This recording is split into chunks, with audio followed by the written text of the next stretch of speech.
tuning in. Kevin Gann, what's happening with you, bruh?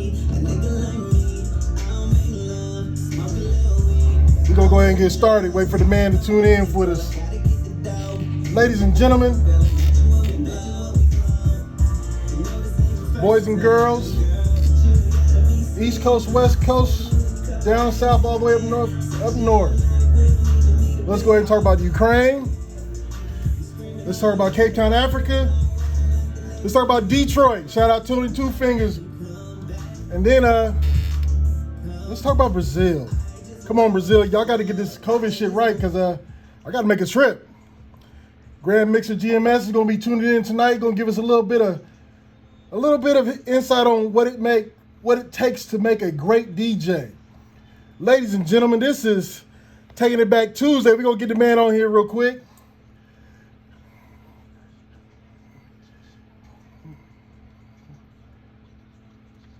This man on time, boy, you got to appreciate that shit. Okay. Now, normally, I got to run drag because everybody be on their own little time clock and shit. But not this man. See, that just lets you know how great of a DJ he is because even his timing on being on time is the shit. Ladies and gentlemen, boys and girls, trying to get this right because the man showed up early. I am your man, Shadow. This is hype-radio.com, and the show is called Taking It Back Tuesdays, where I just constantly keep bringing you legends upon legends upon legends. And tonight is no different. Tonight, shout out to Hefe BTP Media Group. Thanks for chiming in. Tonight, I have got a DJ extraordinaire for you who goes by the name of DJ GRANDMIXER GMS. We're going to get into that name a little bit later, but, bruh, welcome to the show, man. Hey, thank you for having me. Can you hear me all right? Yeah, I got you perfect. Okay, DJ always got to get his sound right. Boy, I love perfection. What's good with you, man? Oh, everything's good. Thank you for having me on here. I really appreciate it. Thank you for getting my name right. People mess up all the time. Hey, and when Nasty Ness was on here, I don't know why he was like, oh, he might shoot you. I'm like, I'm not shooting anybody. I mean, I'm not trying to do any violence or anything. Although if I see someone kick some elderly Filipino lady going to church, I'm going to step in on that. But I'm not stepping in. I'm stomping on somebody for that shit. Yeah, exactly. This shit is crazy. Yeah. I wish somebody would try that in front of me. Oh, I know. Yeah. I couldn't believe it. I saw that last night. I'm like, what the hell? And the security guards just closed the door. I'm like, are you guys crazy? That lets you know where somebody's heart is. But so thank you. And thank you for having me on here. And I've been watching you. I've been sneaking in on some of your interviews, and I always throw questions out there. So I really appreciate what you're doing. And thank you for asking Mixmaster Ice the question about how he figured out how to scratch faster, So that was cool. That was really cool. Man, on this show, we give real game here, so it's crazy. But I be seeing you coming up on the little line and everything. I'm like, this dude is always showing support and love. So it is my honor to just go ahead and reciprocate that love because since day one, you've been here, boy. BTP Media ought to appreciate all this free publicity. Exactly. BTP. There you go. Shout out Hefe, man. That's my dude. Yeah. Nothing but love for that cat. What's up, Jeff? Nothing but love for that dude. But let's go ahead and get into this. So let's go ahead and see how we was talking about this name that everybody messed because I even messed it up. I ain't gonna lie. In the beginning, I messed it up, like you said, when Ness was talking about it. How did you come up with this name, man? Okay, so this was back in the 80s. I was transitioning from breakdancing because I was like the only person left in the city of Spokane who admitted that he was still a breakdancer, willing to wear the parachute pants, break out the cardboard, and if it was time for a battle, I was like the last guy left, right? Ooh. So I was trying to figure out how do I stay in hip hop, and I had taught myself how to mix, and so I realized, oh, well, wait a minute, I know how to mix, and I've actually DJed before, so I could be a DJ. And I was like, well, I need a name. So I started going through the names at the time, and it was like Grandmaster Flash, Davey DMX, GRANDMIXER DST, and I was like, okay, so Grandmaster Master Flash is cool, but I was a young teenager, so I'm like, well, that doesn't really seem appropriate. That seems more like, you know, for like, you know, you watch the old Kung Fu movies, you got the Grandmaster, usually it's like an elderly, you know. There's that one smooth Asian dude with the long white beard. He wearing all white. Exactly. He blind, but he beat your ass and all the homies at the same time. Yes. Kung Fu theater. Every weekend. Love that shit. Every weekend. Yeah, so I was like, okay, so Grandmaster doesn't work. I said, but I like GRANDMIXER. That's pretty cool. And then I was like, all right, so I started going through letters, you know, the alphabet. You had DMX and all that. And so as I was going through the letters of the alphabet, GMS, when I came upon that, I was like, okay, wait a minute. So that sounds cool. I can envision mixing that, putting that in my mixes, and that would sound all right. So it had a ring to it. So really, that's how I came about the name. So remember, it's back in the 80s, you know. you really just invented your name. Yeah. Most cats get that name, they get made fun of for years, and they grow up and they find out, you know what, that name's kind of dope. I think I like that damn name, and they keep it. You really just opened a dictionary because it's 80s, so you opened up the dictionary and really looked your shit. Boy, clever as hell. And then the cool thing is, your whole thought process was, maybe I can mix it in with a song. Now, see, that's talent, because you constantly thinking about your mixes. Now, how did you go about teaching yourself how to DJ? Because it wasn't Serato back in them days. That was, now if I know you like I know you, and we go back like footed pajamas in the candy box, bruh, you was on them Technique 1200s. Well, actually, I was on the Technique 1200. Before that, I had collected a bunch of just makeshift turntables from yard sales and stuff we have in the house. One of them, you couldn't get this thing to skip either. I think I got this one from a yard sale. I remember it was wobbly, so I took a screw and then had the screw up so it forced it to stay down. And so that's actually how I practiced on turntables like that initially. Okay. Because I didn't really know what Technique 1200s were until later. And so that actually, I think, helped, because in order to mix, I had to, for one, figure out the beats per minute of the song, which wasn't easy if you know, there's no YouTube back then. And then I would have to thumb the record, spin it up, you know, slow it down and all that stuff. And so, yeah, that was difficult. And then probably, I think because, so this is Spokane. There was no other DJs that were turntablists or anything like that. There was only one other guy named Skeet, who, rest in peace, I call him Spokane's original mixtape king. Okay. Everybody had Skeet's mixtapes, but really, I mean, he wasn't making master mixes. He was making he had a really good ear for music, so he would have like the latest songs, and he would blend them at the end. Every now and then he'd do some tricks, and so, but he didn't really do any mixing or scratching. So I was left to try and figure out, how are these DJs doing this? Because when I went to Seattle and started hearing mixing on the radio with Nastiness and Sir Mix-a-Lot and them, I was like, because I realized what they were doing, because I knew the songs, but I was like, oh wow, they're putting all these different songs together. So I became hooked on that. Just I was fascinated by it.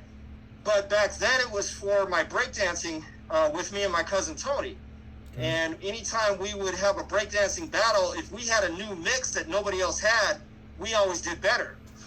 So I had to figure out, okay, how are they doing this stuff? So I would use the pause button. I would put together my makeshift stereos together, figure out a line switch, a mixer, all that stuff, make my own little stuff. And that's how I started. And so any records I heard, I would listen to how they would scratch, and I would try and imitate it. So it's similar to what Mixmaster Ice said, because we didn't have access to a lot of, you didn't really see a lot or whatever, you're limited. Right. It forced you to be inventive, Right.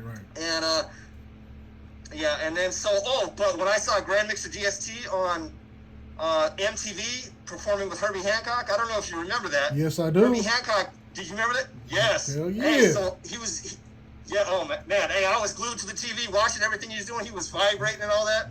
And so that helped a lot. And I was like, oh man, okay. So I had a better understanding of what he was doing. And so that's how it all came about. I didn't get on the Technique 1200s till later, and that was a big help too. You know, because you have the pitch control and all that, made that a lot easier. Went from You know, belt so to it's- magnets, yeah. What's that? Went from belt drive to Yeah. magnets, yeah. Oh my, yeah. The struggle Yeah. was real. Oh, yeah. Oh, absolutely. Yeah, so really a big thing, though, was listening to all the mixtapes from DJs from around the nation, like Nasty Naz, the K-Day Mix Masters, Cameron Paul out of the Bay Area, may he Ooh. rest in peace. Yeah. The Latin Rascals out of New York, Bob Rosenberg out of Miami. And then also Chicago had the BMX mixers. You had like Julian Jumpin' Perez. Later it came Bad Boy Bill. You had all those guys. Those guys were really good too. I mean, that was different style of music, but they were still really good at mixing. You know, so all of that played a part in figuring out how to mix and developing my mixing style. Now, I've heard some of your mixes, and Okay. you are a real DJ. And I say Thank that you. because of this. I've heard DJs, and it's a real famous DJ that I call the Trainwreck King. Yes. I might know who you're talking about. Yeah, and don't worry, because I'm gonna say his name, but I'm bringing it to a peak. So you actually blend. You got your shit together. Unlike, I don't even know. See, this is what kind of lets me know that maybe New York just isn't like Luther's curl ain't all the way curled right. Cause Funkmaster Flex, I don't think he could blend the song to save his soul. He is the Trainwreck King, man. Oh, now you don't say anything. Leave it all to me. But All right. if I had to choose a DJ for my party, and I had Funkmaster Flex who's going to give me a free night, and it was going to be you who's going to charge me an arm and a leg, I'm giving you arm, leg, and my other hand. Because that train wreck shit is on my... I don't see how somebody didn't throw something at him like, bro, if you don't learn how to fucking mix, get out this building. Get out your mind playing some shit like that. We hot 9-7. You train wrecking? Because you can drop a bomb? Right. Fuck out of here. Yeah. But you know... Well, yeah, no, I know what you mean. I really appreciate that too. You know, that back in the day, if you had a train wrecked, people would boo you off stage. You know, they would leave the party, they would laugh at you. You know, and that's just something you just didn't do. And I know it's weird. And a lot of the DJs now, I don't know what it is. They certainly, I mean, some of them are really good. They can do really good stuff. Some are really good turntablists and whatnot. So, you know, there's a few out there that are good, but I don't know what it is. They don't really capture that same feel of those mixes that you heard back in the day. Like if you heard Cameron Paul mix or whoever, you know, any of those guys I named earlier, you knew that it was going to be really good. It was going to be dope. You had to have your cassette recorder out, and you didn't know what they were going to mix, but you knew it was like going to be magic, you know. Right. And so it's weird that nowadays you just don't get a lot of that. There's a few. There's some, but for the most part, and I don't know. Is it because of Serato that, or I don't know what it is. Maybe because sometimes it takes more of a thought process to put your mix together. That's what it is. Yeah, people don't want to work for it. Because, like, right. Even when you talk about cats today, because, I mean, hands down, on top of that mountain that you stand on, you got DJ Jazzy Jeff. DJ Jazzy Jeff, he on that mountain that you stand on as far as great DJs. And oh, thank you. He practices. And some of these cats, like now, like, when I interviewed The Glove a little while back, and he was saying that how artists were saying that this is my DJ. Well, he said he was the DJ, and he said, well, this is my artist. Like, the party didn't start till the DJ got there, and it didn't end till he got ready to leave. So these DJs control the party. They control the flow of the world. They control the music. Now, that's my question. Because at one point in time in this game, if you didn't have the DJ spinning your shit, you just didn't make it. Right. Period. Yeah. Do you think that will ever come back around, even with technology the way it is?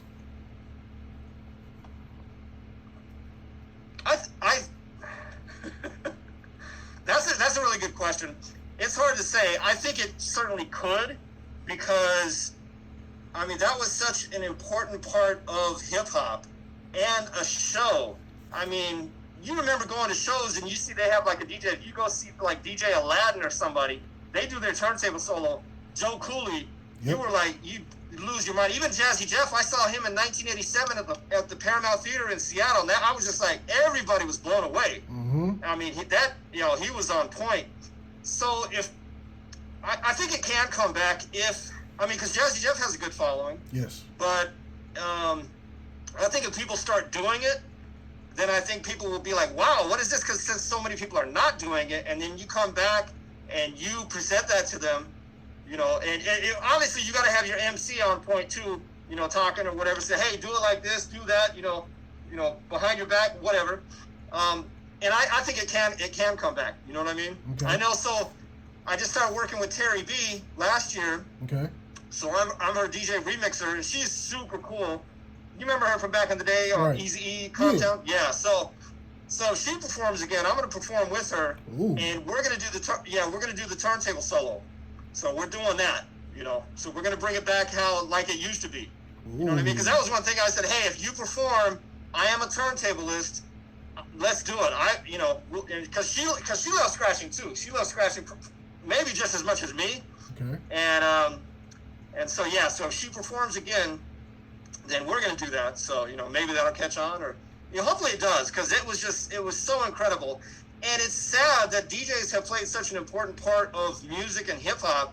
A lot of people have forgotten that, or they just don't even know that. Right. I mean, it's really weird.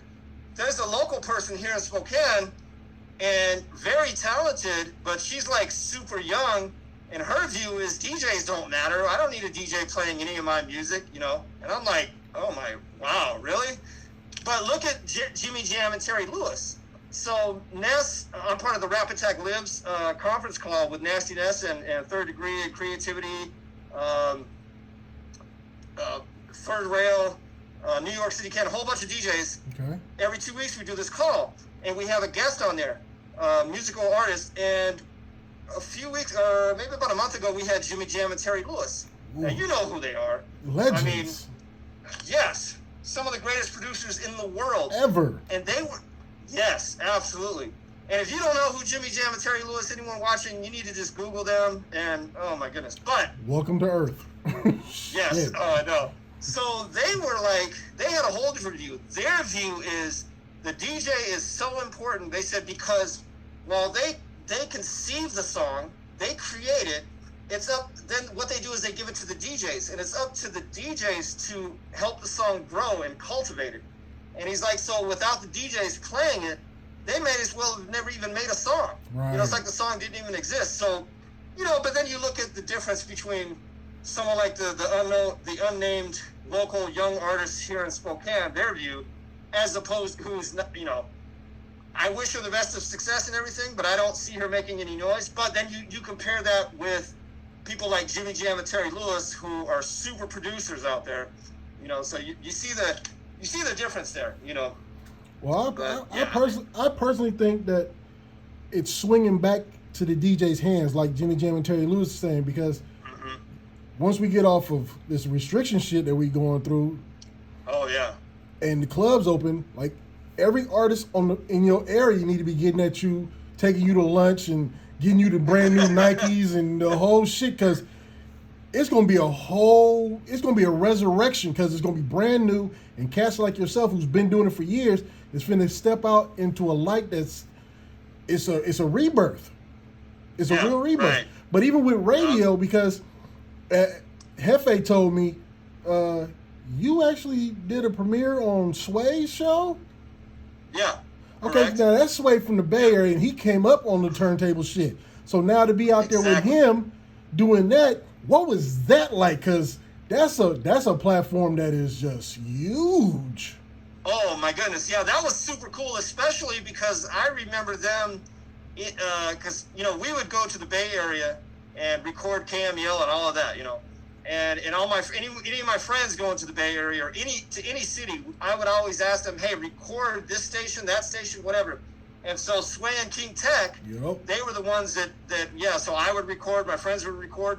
And so for one, it's really cool seeing how he is elevated from they were doing the records and they were on KMEL, and where he's at now. I mean, he interviewed Barack Obama, and I was watching. I think it was when Ness was on. Well, I don't know if it was when Ness was on Sway's Universe, but he said that when him and it might have been King Tech went to New York, that they went to like a radio school or someone who was teaching radio broadcasting, and they said, "You'll never be on radio. You'll never be a success. Basically, you're gonna suck. Your voice is terrible. Blah blah blah." And I was like, "Wow!" So that was really cool to see where he's at now. Somebody telling him that, a bunch of nonsense, So that's an inspiration as well. So it was super cool to be on there because I've always admired him, and he's always been real. He's always been who he is. He hasn't tried to be somebody else. So never. Yeah, that was just it was an honor. And plus knowing they have such a good audience. So of course I was actually the first DJ from Spokane to be on there, so of course I had to represent well, but it was just super cool. Plus I was representing Nasty Ness, K-Fox Night Beat and all that, and and obviously if my buddy Jeff is hooking me up and Alex Mejia and them, I gotta come correct. I gotta do it right. I can't train wreck. Yeah, please don't. You had to show up and show the fuck out. But that's what's great about that though. Big ups to everyone who helped me out with that. I really appreciate that. And again, so that's a good example of anyone out there. I mean, look at who Sway is. He was told by some super hotshot radio broadcast teacher that he would never be anybody. He would never get anywhere in radio. He's got like the most popular hip hop show in the world, So that should tell you, if you want to do something, you just do it. Just go for it. I mean, listen to constructive criticism. If somebody's saying, okay, you're whack, and they say, okay, well, why do you say that?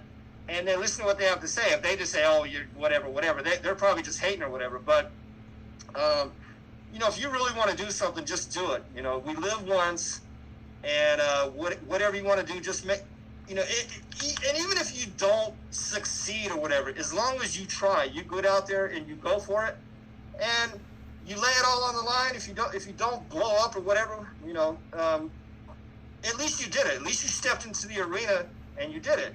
So anyone out there, whatever you want to do, you just go for it. Just do it. You know what I mean? That's great advice. That's great advice. And it's also good. Be cool. Don't be a jerk either. Don't sit there and diss people. And I mean, I understand you can sell, like say me and some other DJ or whatever, we want to, say we have a legitimate beef or something, then that can sell. That's fine. But be cool. Just be a cool person, because you're a jerk. You're dissing everybody, talking smack. Nobody's gonna want to really work with you. You know what I mean? So just be cool. You're gonna be known as that asshole. treat people how you would want to be treated. Really. Right. Okay. Well, so from my experience dealing with Seattle, Seattle is a new Bay Area. Right. Because before the pandemic was going on, every Bay Area artist was sliding up to Seattle, selling out clubs, and was making it big. How is that now that the pandemic then shut everything down and all you do have is the internet or radio? How's the music scene up there now? Man, so I don't really know, because I'm not in Seattle. I'm in Spokane, but I've been there many times. And I used to do the Rap Attack with Nasty Ness in Seattle. But I know there's cats like Mari Based One, who is really doing a lot of good stuff. JJ Hudson, she's doing some good stuff. The High Children. I think, nobody can perform now, so I noticed that there's a lot of people being creative and working on music, working on their craft. So that's from looking at Seattle from a distance, because that's on the other side of the state, I think that is happening. Now, obviously, you're going to have your slackers anyways, but I've noticed that there's more people honing their craft, and getting better. So hopefully everyone gets better. Hopefully everyone is, it's, we're stuck at home or whatever, but make the most of your time. Right. If you can't go perform, start working on your beats. If you're a DJ, start, step off Serato for a second and try and just blend two records, Man, some of these DJs, if you took the Serato system away from them, it's a wrap. So what happens if the power goes out, or your computer dies and you don't have a backup or something, and then all of a sudden there's 2 turntables and a mixer. What are you gonna do? I got a DJ out here. I got a DJ out here who's like my brother. Okay. And I remember helping him do gigs where the speakers were as tall as I am, weighed as much as 3 of me, and carrying fucking crates. Crates, yeah. Oh my God. We used to carry with us at least 20 crates of records because you never knew what somebody was going to request. And them crates were heavy as hell. Yeah. Now, oh my goodness, yeah. Now you got an Apple MacBook and a hard drive, and now you're a DJ. But you can't mix outside of that damn computer. Right.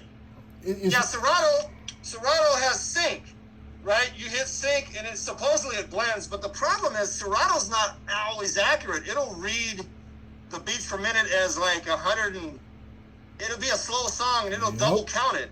Yep. And it's like, well, wait a minute. No, there's no way that's... And then you try and blend it with another song that is only, like, say it says it's 147 beats per minute, knowing damn well it's not really that fast. It's a slow song. I mean, I get it. You can double up.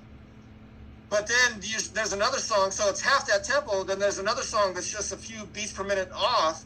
And you try and hit sync, it's weird. It acts weird. So,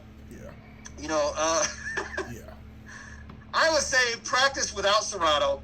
Learn how to blend. For one, I like learning to. I still count my beats per minute by hand. The old school method. Right. It takes a little bit longer, but I've noticed that's actually more accurate than Serato. Serato will give you, 127.9 or whatever. That's fine, but to me it's just still better to do it by hand because, and then to know how to mix by hand as well. Because if that computer dies. Hopefully you have a few backup records, and I feel you on that. One of the really good things about Serato is, and stuff like that, are controllers, or you don't have to take the 20, 30 crates with you to a gig. That's really cool. But hell yeah, you got to have some in case all hell breaks loose and everything goes wrong.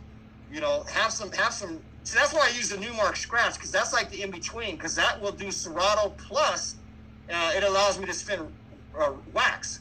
So if that happens, I can go back because I always have a backup with records. Okay. I always will bring a crate because I brought crates so many years, anyways. I mean, that can hurt on shipping or whatever. If you're gonna fly to a gig and you got to pay for all your crates of records or something. Plus, you don't want them to get lost. But the point is, technology's cool, but there should be a medium. Strike a balance. Know how to do the old school method, because with doing that and knowing technology, you will be better. Right. I mean, if you look at it wasn't until like the end of the 19th century when that people had access to audio recording. So like Thomas Edison created the phonograph, and then they made electric recording, the wire and all that stuff. So in order to hear music back then, you had to have a whole bunch of musicians show up, and you had to rent a hall. You had to have all this space. You had to have a drummer, the bass. Real you had to have music. all of that. Real music. Yeah, exactly. So it's cool. Embrace technology, but don't forget the other methods in case technology breaks down on you. As far as DJs and whatnot. Because you don't want to be stuck there. All of a sudden the laptop dies and you're standing there looking stupid, because that's one thing I'll hear people complain. Well, the DJ, they don't really matter anyways. What happens when their computer goes down? What are they gonna do? They just stand there and they look stupid, So I know some DJs. So don't be in that situation. Yeah, I know some DJs that carry 2 laptops. It's that serious. But speaking like you talk about the Newmark. Now, that's a plug for Newmark. So Newmark, if you out there listening.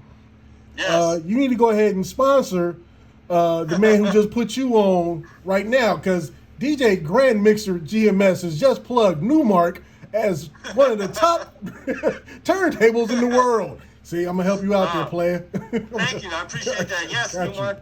Hey, I did get a plug from Mackie. Kid Sensation hooked me up, and Mackie hooked me up with these headphones, man. Super nice. See. These are the Mackie MC450 open back professional. Oh my goodness, I love them. So See, I appreciate that. See, now I got to call Kids Sensation because I need my Mackies. Yeah, I need mine. I need mine. And matter of fact, if you out there, Kids Sensation, you still owe me a hoodie, bruh. I ain't forgot that. Oh yeah. Hey, look what we got here. We got some. What are these? You know, some cats don't even know what the hell those are, man. That's real wax. See, look, vinyl. That's the real. Remember having to go into the store and looking through all the little records and the vinyl, man? Yeah. Oh man. And you would find that one. That was cool. Yeah. You never knew what you were gonna find. Never knew, but it was just the hunt. Like it was serious. Yeah. I've seen fights happen inside of record stores because somebody wanted that record. Or I remember I saw one time this guy found a record, he pulled it out and he put it on a stack of records he had next to him as he was looking. A DJ walked by, saw it, snatched it, ran to the front. That dude took off from where he was at and started beating the brakes off this dude in front of the register. Yeah. Because, like, man, that's my album. I mean, it was serious. Yeah. Oh yeah. Yeah, absolutely. I mean, that was the thing is you had to dig. You never knew what you were gonna find. I remember I was in Target and they had a stack of records. I was like, wait a minute. Yes. I just gotta check because I'm so used to. And you know what I found? The Show, Dougie Fresh and them. I found a 12-inch of that unopened. I was like, oh yeah. Luckily there wasn't more because I would have bought all of them. But there was one. I snatched that up. You know. Target has been doing that lately. I saw a Prince record. I saw a Michael Jackson record one time. Yeah. Rick James. I'm like, okay, Target's really trying to hold on because it's working. Yeah. So. Yeah, definitely. With some of the great people you worked with, and I'll name one. I'll say Eazy-E. Well, that's actually Terry B. But go ahead. Say that one more time. That's actually Terry B. And Ness was on Eazy-E Song Radio. I never worked with him, but with Terry B. Right? Yeah.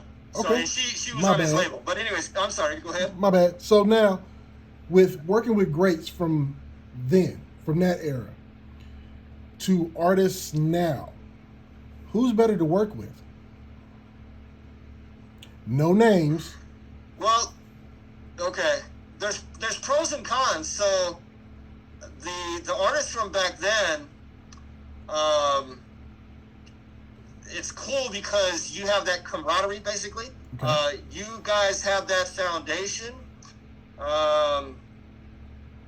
You know, you know what the. You don't have to go do your homework because you were there, right? Right. If you have to do any homework, it's only like, okay, if you're evolving, how, you know, in what way are you trying to evolve without trying to sound like you're trying to sound like somebody else? Okay. So that's really cool. Plus, you know, anyone who's doing it, I have respect for them, especially if someone from back then, that you have good memories associated with their music and you work with them. That's super cool. As far as new artists, the upside, as long as there's someone who's open-minded, you get a different perspective. You know, so they may not feel a lot of the stuff that we do, and then I'll ask them, well, why? What is it about this that you don't like? And sometimes they'll articulate and make a really good point. You know, like, I'm not going to say what it was, but someone was like, well, this sounds like it's really weird, and it's just their flow doesn't really sound that good. Okay. And it sounds all high-pitched and just strange. I wouldn't, you know. And I'm like, okay, that's an interesting perspective. But, of course, they don't say anything like that about, like, somebody like Rakim. You play Rakim for somebody like that, and they're like, oh, my goodness. Whoa, you know. And so that's good. I guess maybe that should be a litmus test if you're dealing with a new artist. Say, okay, look, I'm going to play this record. Tell me what you think. And if they're like, if they diss Rakim, I'm just gonna leave. You know, I'm sorry. I gotta go. This isn't gonna work out between the two of us. It's not you. It's me. Exactly. So you know, there's that balance. You know, there's pros and cons. And then if they're open-minded, a lot of them, if they're serious about it, they're fascinated by the history of it. You know, because a lot of them don't know it. They know some of it or whatever, but they're fascinated by the history. So it's cool because you can tell them, and then they'll get ideas. Like, oh wow. You know, so they'll come up with some new ideas, and that'll inspire them, and then they'll have that new flavor and that new twist on it, and so that's good. So, you know, if you can just elevate, you know, because people evolve. You know, you've got and I'm not dissing or anything, but you know, you got your early Sequence. You know, they weren't the best rappers, but at that time it was really cool. And then so like Dr. Dre took part of their song from Funk You Up, the ring ding dong part for Keep Their Heads Ringing. You know, so you can, you know, so you evolve, you know. But, you know, as long as we're all just trying to make good music, that I prefer music that's meaningful, you know. I mean, how many times did you hear Rakim talk about, you know, effing bitches and all that stuff? You know what I mean? I mean, you never heard the God Rakim right. do that. No, exactly.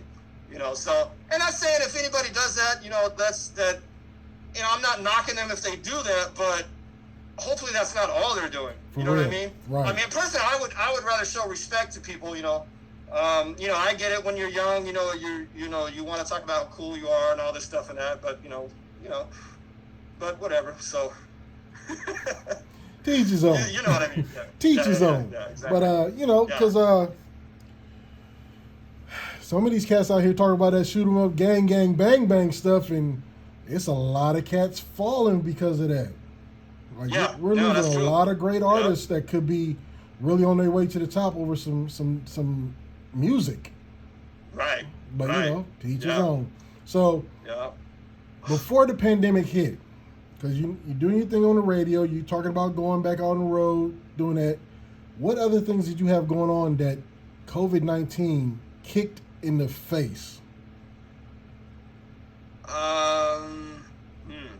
Well, better yet, because of Twitch, because of the COVID-19 situation.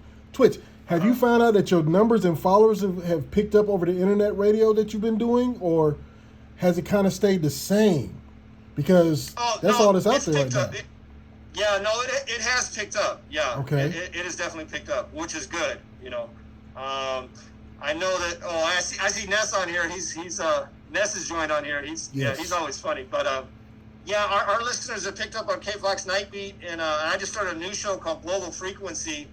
And the very first episode, there was a lot of listeners from all around the world, which was really cool. So I have noticed that our listeners have increased.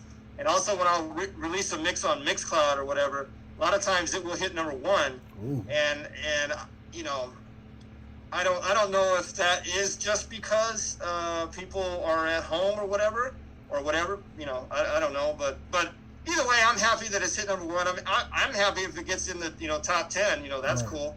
But to hit number one is really cool as well. Yeah. Top 10 is cool, but number one is the shit. Yeah, I get that completely. Okay, so with you getting awards and shit, and magazines repping you and telling you you're the best, like, has this opened up any doors for you to do anything else, like, outside of the turntables? Yeah, go ahead, pop your collar one time, man. Right, so this is Pump It Up Magazine from LA. Very cool. The girl Anissa, going to hook me up on this. Super cool. Thank you so much. I appreciate that. But, you said other things aside from music? Yeah, I mean, because a lot of artists, after some years and they've had some fame, they're like, okay, I need to give back to the community, or I want to do this business, or I had this idea when I was coming up and now I have the money to put behind it. Has that happened to you yet?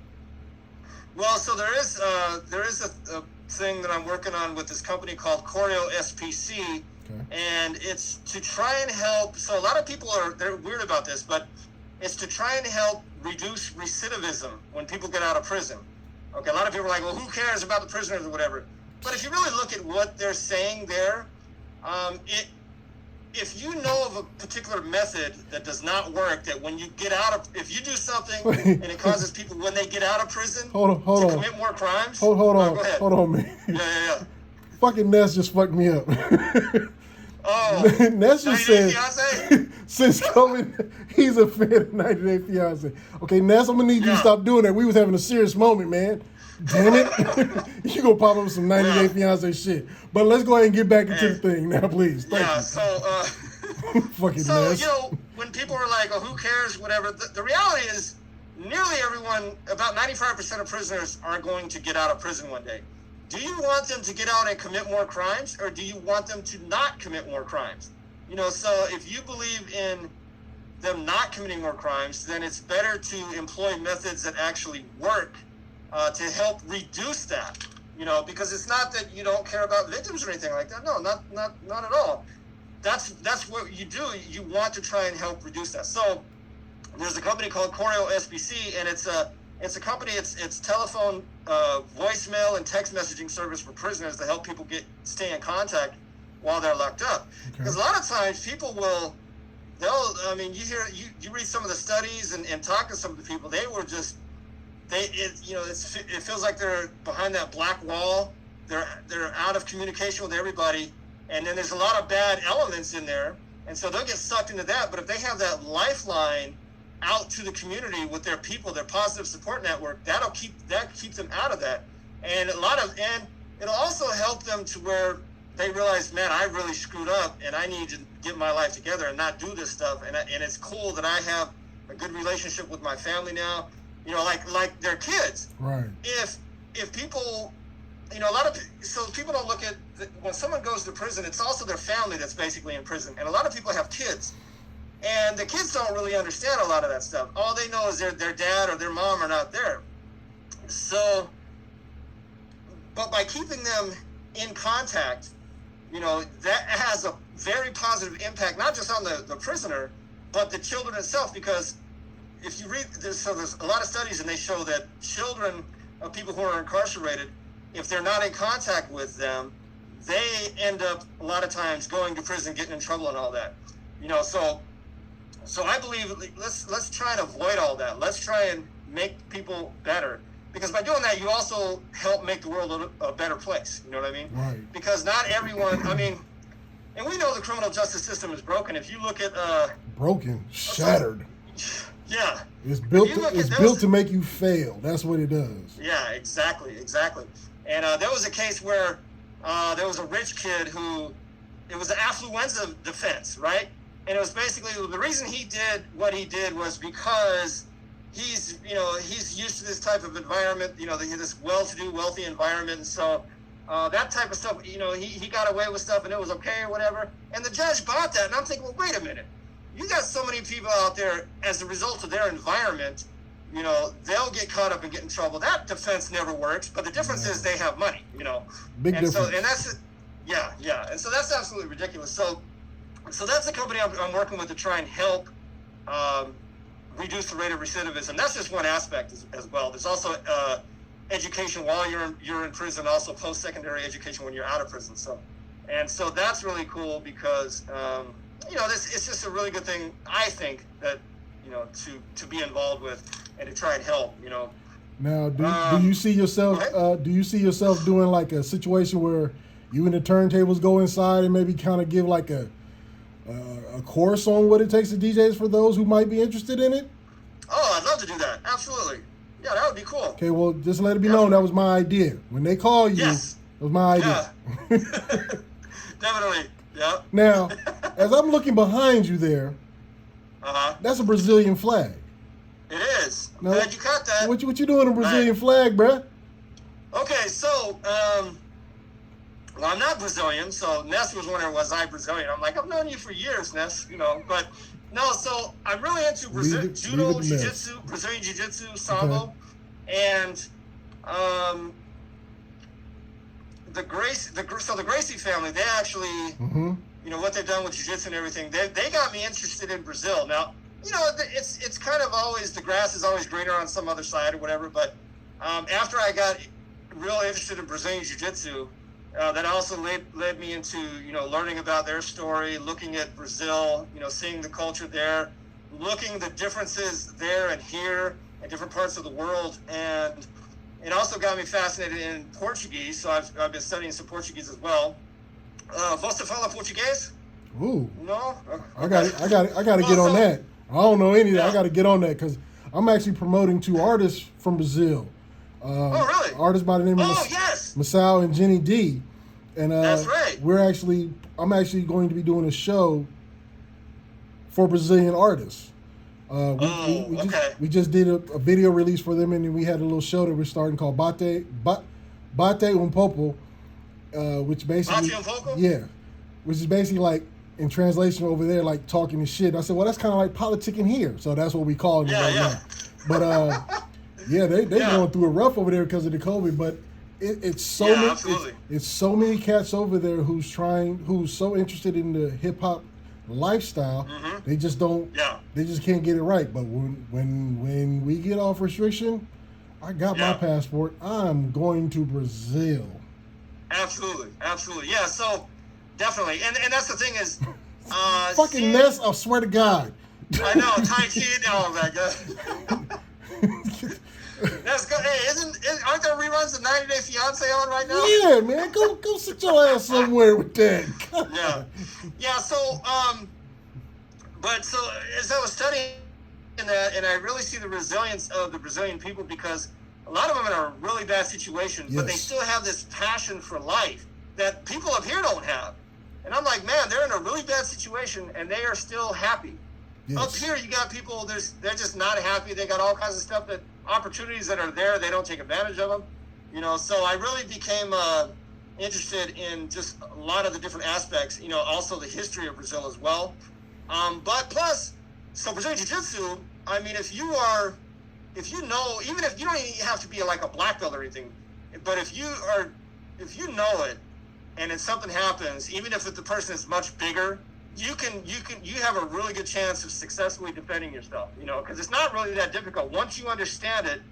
And it say we're out on the street and we see some big dude, you know, trying to beat up some lady or something, you know, we will be there, and that's your ass, Mr. Postman.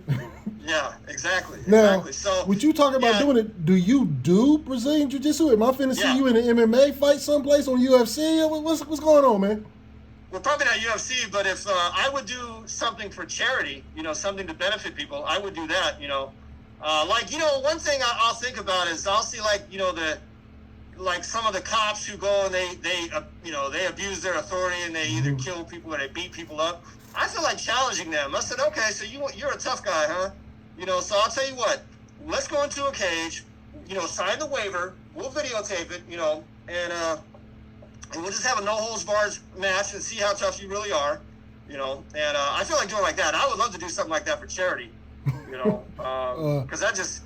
I think the world would love to see that. Yeah. Because it's crazy. So, yeah, and that's the thing is, so Brazilian Jiu-Jitsu can really save lives, you know, because there are a lot of situations out there where people train, even older people, they train, and I mean, like the Gracie family, they'll do like Gracie Breakdown, and they'll show a lot of tapes where surveillance tape where someone gets attacked, because you don't know, the fight could just happen. You know, you could just be walking down the street, all of a sudden you get attacked, and but they'll show people who know jiu-jitsu, and they prevail, you know. And they're not out trying to, you know, brutalize somebody, you know, because I mean, you could break someone's arm, choke them out, or break their shoulder, leg, or whatever, but you're not brutalizing them. You're not, you know, just, you know, getting their face all bloody.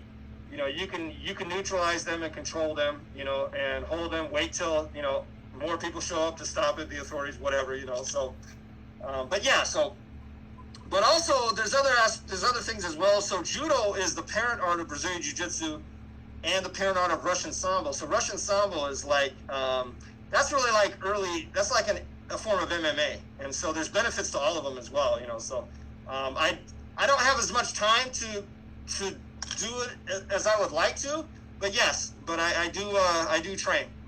Okay, so I'm daring anybody on the next DJ GRANDMIXER GMS show. I dare your ass to bump them turntables. Yeah. Get the brakes beat out of you. Yeah, so E-Dog says, LOL, fight the police. Yeah, absolutely. So, I doubt any police who are out harassing people are going to be watching this. But if you happen to see this, if you're one of those police that like to abuse your authority, or a prison guard, you like to abuse your authority because, you know, you feel like a tough guy. Obviously, you're not a tough guy if you're going to just abuse your power like that. You know, but if you want to... most of the cops like that, let's go ahead and keep it real. Keep it all the way funky. Yeah. Most of them cops like that was the guy in high school who couldn't do 3 push-ups, couldn't make a sports team, couldn't get the girl, was in chess club, wore the high waters that were too tight, wore his little brother's shirt, went to college, got a little degree because he had a little education, find out he can go fill out an application, jump over some hurdles and run a little bit. They're going to give him a badge and a gun. Now he's the tough guy. Right. Without that badge and gun, you be the whooped guy. Exactly. And here's another thing, too. If your IQ is too high, you can't become a police officer. They actually can deny you by your IQ being too high. Right. So that says a lot as well. So we'll just leave it at that. Yeah, we'll leave it there. So yeah. Now, are you still seeing how we're on restriction and everybody's trying to plan ahead? Are you taking offers from different artists to come do their shows, or are you willing to remix a song for them? Or are you still doing that? Yeah. Or are you just... Yeah, absolutely. So, Ness, since if you're still on here, can I talk about this? So obviously I'm remixing Terry B stuff. Okay, that's E-Dog's bio you just read, haha. Hey. I swear to God, Hey, Ness. Answer the question. So, okay. All right, whatever, I don't know. Ness, if you're listening, then help me out here, because I don't want to say stuff I'm not supposed to say or whatever. We'll just leave it at that. We'll leave it at that because you actually working on something. We get to feel you working on something. So, ladies and gentlemen, this man is going to be doing some good work. It's going to be some really great things coming out. If you want to get your shit worked on, Mr. DJ GRANDMIXER GMS, please give them all your social media so they can get a hold of you and get the best of the best on their shit. Right, so you can reach out to me, Instagram, at GRANDMIXER GMS. It's all one word, GRANDMIXER GMS. Also, okay, there we go, Ness. All right. Also on Facebook, I got the GRANDMIXER GMS page on there. I'm also on Mixcloud. So if you want to get a hold of me, it's no problem. You got three places right there. You got 3 minutes to tell this story. Okay. All right. Well, first of all, I just did remixes for Terry B. I remixed Nasty Woman, and then also she just released it on Ruth Bader Ginsburg's birthday. It's a song in honor of Ruth Bader Ginsburg and John Lewis. Wow. And so I did the scratching on the original version, but then we just released the remix on her birthday, which was on March 15th. And that's also coincides with Women's History Month. What is that? Okay, anyway, so so I just remixed that. But also, so Nasty Ness, we've got JJ Hudson, J Moji, the High Children. And so we actually did a remix for them called That Fire, the song That Fire. We did that, but we're also working on the song Jay, and that's coming up right now. I actually have, I got to finish it, send my ideas to Ness, and he'll collaborate. We'll go back and forth. It's kind of taking, hurry this, oh my God, Ness, okay, whatever. I swear to God. So we're doing that, and I got some other things I'm working on as well. There's actually a couple really good artists out of Spokane. Mac Music, and then also BME the Collective. They got some really cool stuff happening. So, but yeah, any artists out there, you want old school flavor that's still relevant with the new twist, hit me up. Ladies and gentlemen, there you have it. Mr. DJ GRANDMIXER GMS, I can't say thank you enough for taking time out of your busy schedule to come to my little bitty show here on hype-radio.com. I so appreciate it. Matter of fact, when we open up and you get to traveling, I'm trying to set up where I got a live DJ situation going on here. So please, we got to connect. I got to have you come in here and throw some old school on. Now I got the little. You got to bring the Serato setup. I had to catch up with the times, but don't get it twisted because I got my techniques in the garage right now. Excellent. Stop playing. So I'll bring them out just for you. But thank you again for coming on Taking It Back Tuesdays here on hype-radio.com. Those of you who are on the line, please make sure you go follow it. That is at Hype Radio is Real, one word. Yes. Make sure that you go and follow this great legend, soon to be bigger than life, DJ GRANDMIXER GMS. Make sure you follow him and show support because he's doing great things and he's got great ideas. Once again, my friend, thank you very much. I am going to be sending you some, I'm going to get your email because I'm going to need to get them drops from you, player. I know we got a little different latest, but I'm going to need that situation from you. And you can go ahead and box up one of them hats for me too, dog. I'll take that too. Okay, yeah. And thank you so much. I appreciate it. I really appreciate what you're doing because I think it's important as far as music and hip hop and everything, It's really important. It's appreciated. Thank you so much, and I'm honored to be on here. Thank you very much for that. But I'm gonna go ahead. I'm not gonna take up too much more of your time. Be safe out there. Stay in contact. Anything you want to deal with, just hit me up. It's good. We'll make it happen for you. Yes. All right. And I'll be hopping on your line some more people you got on there. I'm there. Appreciate you. All right, buddy. Thank you so much. You be safe, man. You too.